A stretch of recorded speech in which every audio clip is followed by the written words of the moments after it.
Assalamualaikum warahmatullahi wabarakatuh. Bertemu dengan saya Bedwi yang akan menjelaskan tentang Renaissance atau zaman pembaharuan.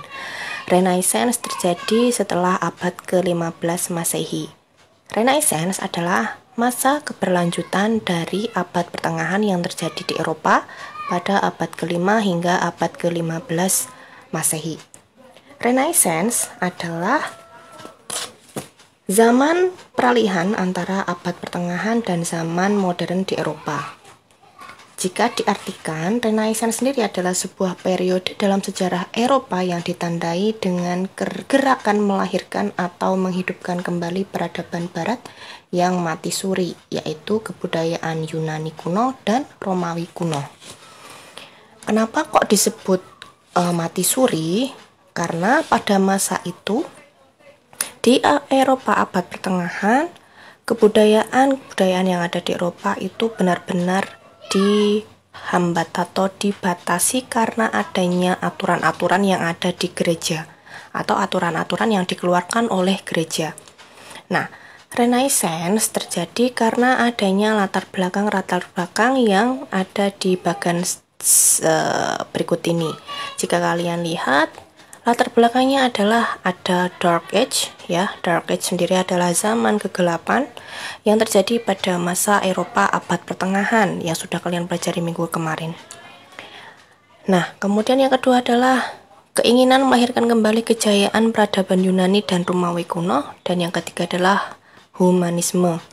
Sehingga dari ketiga rentetan latar belakang ini memunculkan adanya keinginan untuk melahirkan kembali kebudayaan Romawi dan Yunani kuno, sehingga Renaissance nantinya juga akan memberikan dampak atas lahirnya Aufklärung atau abad pencerahan. Nah, kita bahas sedikit tentang Dark Age atau zaman kegelapan di Eropa. Sudah kalian pelajari Dark Age atau abad kegelapan Eropa. Saat itu Eropa sangat dibatasi atau dikungkung oleh hukum-hukum gereja. Gereja tingkatannya berada di atas kekuasaan raja, sehingga segala bentuk kehidupan masyarakat harus taat atau patuh terhadap peraturan gereja, di mana kehidupan masyarakat waktu itu ditujukan atau difokuskan terhadap konsep ketuhanan atau teologi. Sehingga segala hal yang bertentangan dengan ketuhanan, aspek ketuhanan, maka dihukum seberat-beratnya. Nah, di situ terjadi penurunan atau pembatasan perkembangan kebudayaan. Jadi tidak ada sama sekali perkembangan ilmu pengetahuan dan juga budaya, sehingga masyarakat setelah terjadi hal yang seperti itu menjadi sadar bahwa sangat dibutuhkan adanya keberanian untuk melahirkan kembali kejayaan peradaban Yunani dan Romawi kuno saat itu. Nah, sehingga muncullah pemikiran humanisme. Humanisme adalah pemikiran gagasan yang memusatkan kepada manusia bahwa manusia itu memiliki kemampuan tersendiri untuk mampu mengatur kehidupannya, mampu melahirkan segala kemampuan atau keterampilan yang akan meningkatkan harkat dan martabatnya sendiri di dunia, seperti itu. Nah, kita bahas tentang bagaimana humanisme dapat berkembang di Eropa. Jadi diawali oleh adanya sejarah runtuhnya Konstantinopel atau jatuhnya Konstantinopel ke tangan Turki. Jadi Konstantinopel berada di wilayah ini, dia ada di Eropa Timur, ya. Tahun 1453 Masehi Konstantinopel jatuh ke tangan Turki Ottoman. Nah, Turki Ottoman saat itu menguasai wilayah Konstantinopel, sehingga segala bentuk perdagangan itu dikuasai oleh dikuasai oleh Turki Ottoman maksud saya. Jadi perdagangan antara dunia barat dan dunia timur itu sempat terputus kalau kalian pelajari di pelajaran sejarah Indonesia. Nah, kembali lagi, Di waktu itu, karena Konstantinopel sudah diduduki oleh Turki Ottoman, maka akibatnya adalah cendekiawan-cendekiawan Yunani yang bekerja di perpustakaan dari Konstantinopel itu migrasi ke beberapa negara termasuk Italia dan Florence. Nah, cendekiawan-cendekiawan ini membawa buku-buku klasik peninggalan masa Romawi kuno. Jadi buku-buku tersebut berisi tentang filsafat-filsafat ilmu pengetahuan yang disusun pada masa Romawi kuno, sehingga bahasanya pun adalah bahasa Romawi kuno, bahasa Yunani kuno, seperti itu. Nah, kemudian fase berikutnya adalah ilmu pengetahuan berkembang, diantaranya filsafat politik, linguistik, yaitu studi bahasa Latin dan Yunani kuno. Karena tadi cendekiawan Yunani tadi kan migrasi ke beberapa negara termasuk Italia. Nah, nanti cendekiawan-cendekiawan ini akan mengembangkan ilmu pengetahuan di Eropa dengan dipusatkan di wilayah Italia, yaitu dan juga di Florence. Nah, ini adalah gambar Eropa abad pertengahan. Jadi Eropa abad pertengahan tadi kan terjadi di antara abad ke-5 sampai abad ke-15. Jadi Eropa abad pertengahan atau Dark Age tadi mengakibatkan beberapa pemikiran atau melahirkan beberapa pemikiran oleh masyarakat yang sudah tertekan oleh adanya batasan-batasan yang dilakukan oleh gereja. Jadi ada humanisme, ada rasionalitas, dan juga sekulerisme. Nah, jadi tadi kondisinya adalah di Eropa abad pertengahan atau di Dark Age itu masyarakat harus patuh terhadap segala ketentuan gereja. Segala kehidupannya itu difokuskan terhadap urusan-urusannya dengan akhirat. Sehingga ternyata hal tersebut mengakibatkan adanya keterpurukan, penurunan kemampuan-kemampuan masyarakat untuk mengembangkan ilmu pengetahuannya. Nah, hal tersebut melahirkan pemikiran-pemikiran masyarakat untuk memisahkan antara urusan agama dan urusan dunia. Maka muncullah sekulerisme. Nah, kemudian yang kedua adalah humanisme.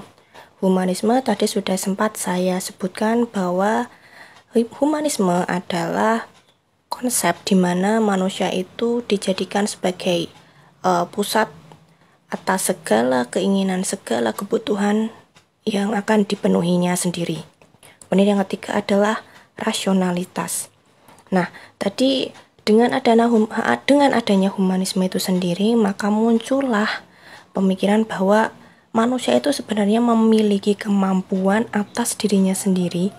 Jadi memiliki kemampuan berpikir, memiliki kemampuan untuk bagaimana meningkatkan diri, bagaimana untuk memenuhi segala kebutuhannya dan sebagainya.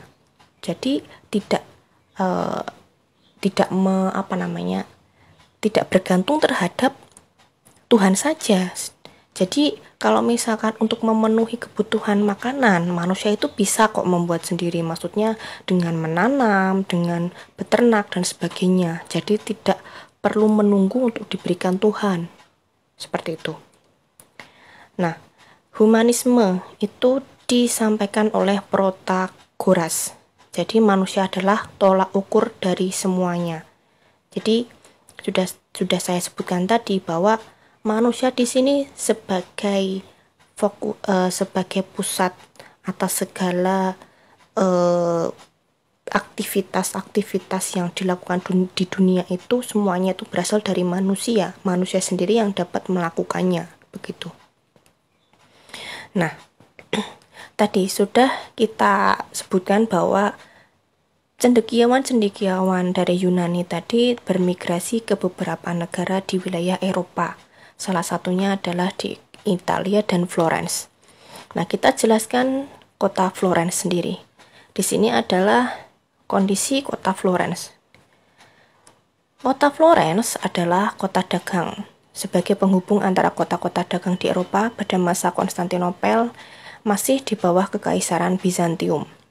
Jadi, selama Eropa Timur itu dikuasai oleh Bizantium, kota Florence sendiri itu sudah sebagai kota dagang yang menghubungkan beberapa kota-kota dagang di wilayah Eropa. Kemudian yang kedua, berkembang pesatnya perdagangan di Florence mengakibatkan munculnya para pebisnis yang sukses. Orang-orang inilah yang nantinya akan berpengaruh pada usaha perluasan pemikiran humanisme.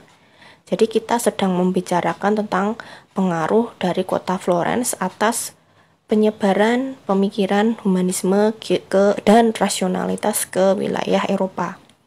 Nah, tadi di nomor 1 sudah dijelaskan bahwa Florence sendiri adalah kota dagang.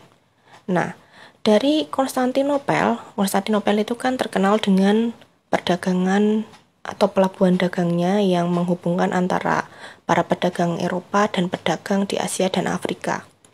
Nah, dari Konstantinopel sendiri, para pedagang itu nantinya akan melakukan transit ke wilayah Florence untuk melakukan transaksi perdagangan juga. Jadi ada transaksi perdagangan antara milik orang-orang Asia dan milik orang-orang Eropa.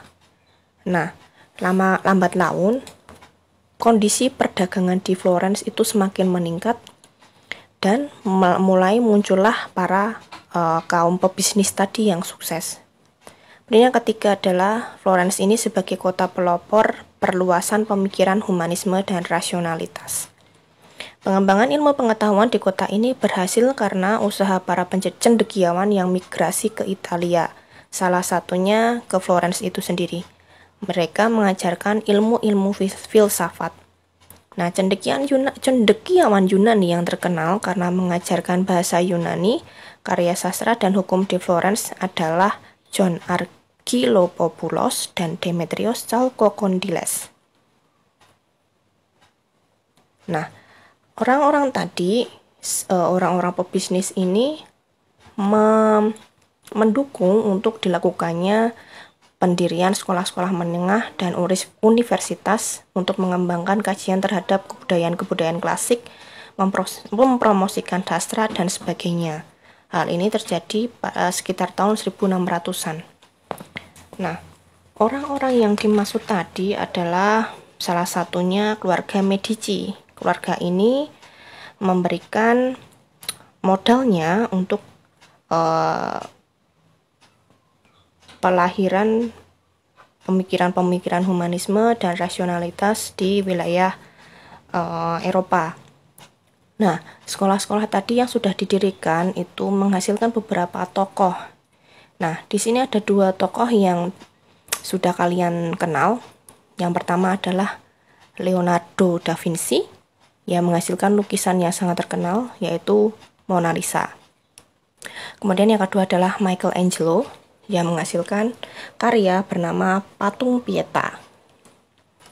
Nah, kemudian tahun 1454, Gutenberg dan Mainz dari Jerman menemukan mesin cetak. Hal ini mempercepat persebaran gagasan pemikiran Renaissance dan humanisme.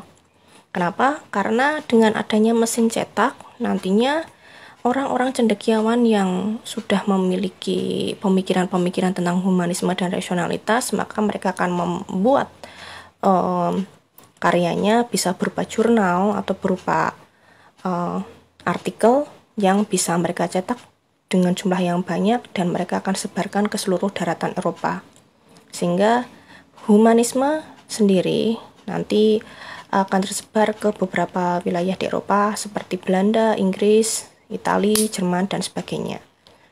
Nah, maka dari itu, Renaissance kemudian berkembang pesat di wilayah Eropa dengan dibuktikan tadi ada beberapa tokoh-tokoh sastra, tokoh-tokoh sains ya.